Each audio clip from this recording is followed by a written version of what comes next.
ہم دیکھتے ہیں کہ ہمارے سامنے والے لوگوں کی دعائیں قبول ہو رہی ہیں، ان پر عنایتیں کی جا رہی ہیں اور ہمارا ایک جواب تک نہیں آ رہا۔ مایوس ہوتے ہیں نا کہ ہم بھی اتنی دعائیں مانگ رہے ہیں۔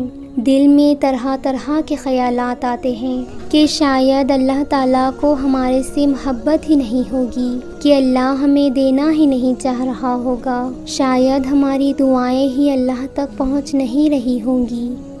ہم کہانی کا ایک رخ ہی دیکھ کر مایوس ہو جاتے ہیں، مگر ہمیں یہ پتہ نہیں ہوتا کہ جن کی دعاؤں پر ہم شک کر رہے ہوتے ہیں، اس نے پتہ نہیں کتنے لمحوں بعد اس لمحے کا انتظار کیا ہوگا، اس پر کس کس طرح کی آزمائش آئی ہوگی، اس کا یقین کتنی بار ڈگمگایا ہوگا، مگر ایک چیز، جس طرح اللہ نے اس کی دعائیں قبول کی، کیا پتہ اس آزمائش کے بعد تمہاری دعاؤں کی بھی قبولیت ہو۔ تمہیں تو بس پوری یقین کے ساتھ دعا مانگنی ہے اور صبر بھی کرنا ہے، کیا پتہ تمہاری آزمائش بھی کچھ دیر کے بعد ختم ہو جائے، اور جس طرح تم کسی کی دعاؤں پر رشک کر رہے ہو، اسی طرح کوئی تمہاری دعائیں قبول ہوتے ہوئے دیکھ کر بھی رشک کر رہا ہو۔ یہ تو اللہ کا مقرر کرتا وقت ہے، کس کو کب ملنا ہے، اس پر کسی انسان کا زور نہیں ہے۔ کچھ دعائیں جلدی قبول ہو جاتی ہیں اور کچھ دعائیں دیر سے قبول ہوتی ہیں، کچھ دعائیں اور ان کے درمیان آزمائش نہیں ہوتی، کچھ کے درمیان چھوٹی چھوٹی آزمائشیں ہوتی ہیں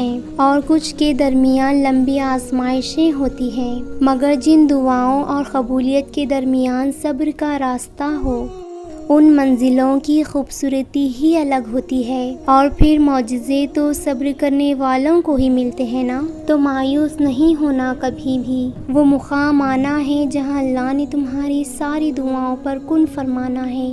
بالکل ویسے ہی جب نوح علیہ السلام کو سامنے شکست نظر آ رہی تھی، تب انہوں نے اللہ سے مدد کی التجا کی، اور جانتے ہو اللہ مدد کیسے بھیجتا ہے؟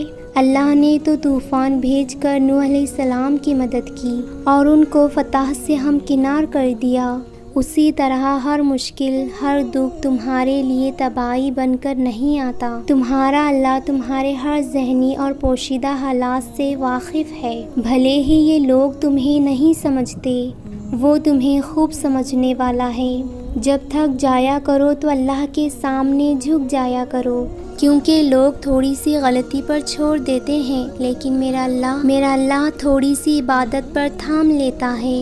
یہ جو تمہارے دل کے زخم ہے نا، یہی تو تمہیں تمہارے اللہ سے قریب کرنے کے ذریعے ہیں۔ ہاں مشکل ہے، مگر ابھی یقین کرو، ان زخموں کا مرہم تمہیں میرا اللہ بہت جلد عطا کرے گا۔ اگر آپ اللہ پر بھروسہ کرتے ہو تو کوئی آپ پر نقصان نہیں پہنچا سکتا، اور اب تک جو نقصان ہوا ہے وہ اس کی اجازت سے پہنچا ہے، کیونکہ آپ کی زندگی اس کی ملکیت ہے۔